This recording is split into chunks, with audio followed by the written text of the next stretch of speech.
Alright, so question number 14, set the password expire date. The password for all new users in the server a.lab.example.com should expire after 30 days. So এখন পর থেকে যে সমস্ত user server পিসিতে create করা হবে তাদের পাসওয়ার্ড এক্সপায়ার্স হবে 30 দিনের পর। এই কমান্ডটা আপনাকে লিখতে হবে। এটা হচ্ছে কোয়েশ্চেন নাম্বার 14।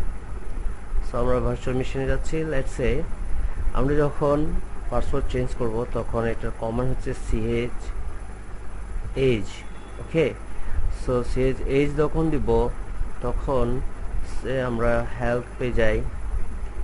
হেল্পের মধ্যে বলা হচ্ছে যে ডি দিয়ে হচ্ছে লাস্ট ডেট, ই দিয়ে এক্সপায়ার্ড অফ দ্য ডেট, তারপর হচ্ছে আই হলো inactive, set password inactive after expiration to inactive, এটা I, then L হচ্ছে list, M হচ্ছে minimum days, capital M হচ্ছে maximum days, R হলো root, ch root directory, right? So আর একটা হচ্ছে capital W means to warn days. So আমরা ch as আমাদের এখানে আপনার স্টুডেন্ট নামে একটা ইউজার আছে মোস্ট প্রবাবলি। সো আমরা জাস্ট স্টুডেন্টের আমরা একটু দেখতে যাচ্ছি এটার ইউজার, এটা মিনিমাম নাম্বার অফ ডেজ হচ্ছে 0 ডে অ্যান্ড ম্যাক্সিমাম হচ্ছে এতদিন, দেন 1 ডে হবে 7 days. Last password never change করতে হবে না, এভাবে এটা হচ্ছে ডিফল্ট পাসওয়ার্ড চেঞ্জিং বা মিনিমাম ডে কতটা ম্যাক্সিমাম ডে কতটা হবে, এটা হচ্ছে ডিফল্ট কনফিগারেশন। সো আমরা ডিফল্ট কনফিগারেশনটা কোথা থেকে দেখবো? লেটস সে আমরা ইটিসিতে গেলাম, ইটিসিতে যে login.dabs এই ফোল্ডারে যখন যাব দেখেন উপরে স্ক্রল করেন, সে yes, so pass max days 000, minimum days এত, 1 days এই যেত। সো আমাদের কোয়েশ্চেন অনুযায়ী আমরা জাস্ট এইখানে এসে জাস্ট কনফিগার করে দেবো, কারণ আমাদের ম্যাক্সিমাম ডেজ 30 ডেজ বলা হয়েছে। 0 মিনিমাম ডেজ সম্পর্কে কিছু ইনফরমেশন নেই অ্যান্ড 1 এজ সম্পর্কে কোনো ইনফরমেশন নেই। So this is why we gonna change only that from the login.dabs configuration file, right? So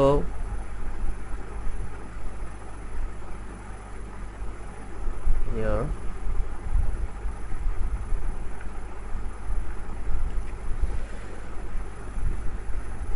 আমরা যেহেতু pass underscore max underscore days এই পোর্শনটাতে চেঞ্জ করব, সো এটাকে আমি একটা ব্যাকআপ হিসেবে আলাদা করে নিচ্ছি, দেন এটা আমি কমিট করে দিচ্ছি অ্যান্ড পরেরটা আমি এটা চেঞ্জ করে দিচ্ছি 30 ডেজ। ওকে, এটার জন্য সো দেখেন আমার কনফিগারেশনটা টোটাল সিস্টেমের উপর ইফেক্ট করেছে কিনা। তো জাস্ট আমি একটু রিভিউ করতে চাচ্ছি। সো আমরা প্রিভিয়াসলি স্টুডেন্টের যে বিষয় ইনফরমেশনটা জেনেছিলাম, এখন দেখেন সেম, এখনও কিন্তু আমার প্রিভিয়াস কোনো ইউজারের উপর এটা ইম্প্যাক্ট পড়েনি।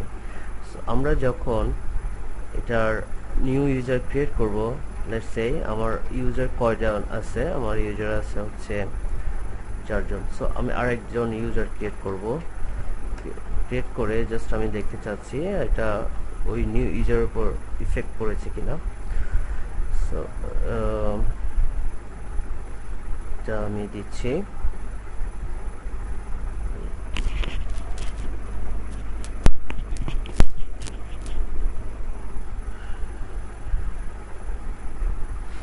আয়শা। ওকে,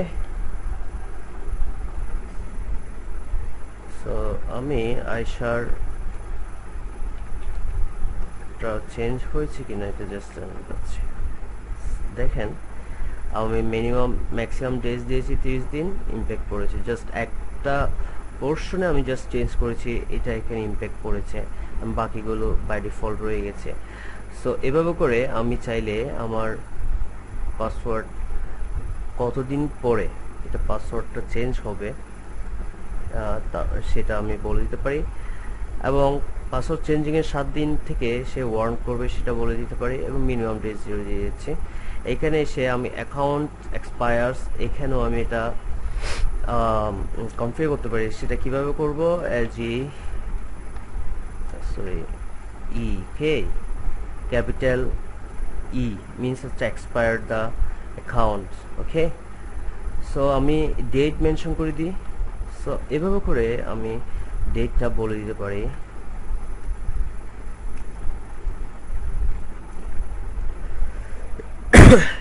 sorry, 30 days or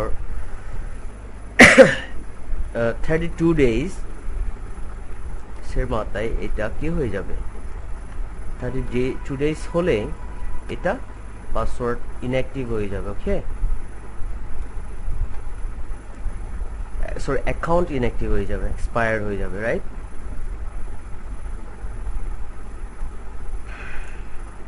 sorry, what's the wrong?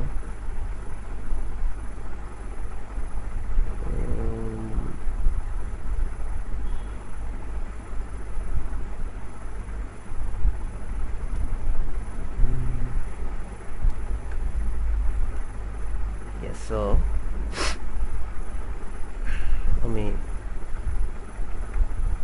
again dash ch h dash l dash sorry space Ayesha দিচ্ছি।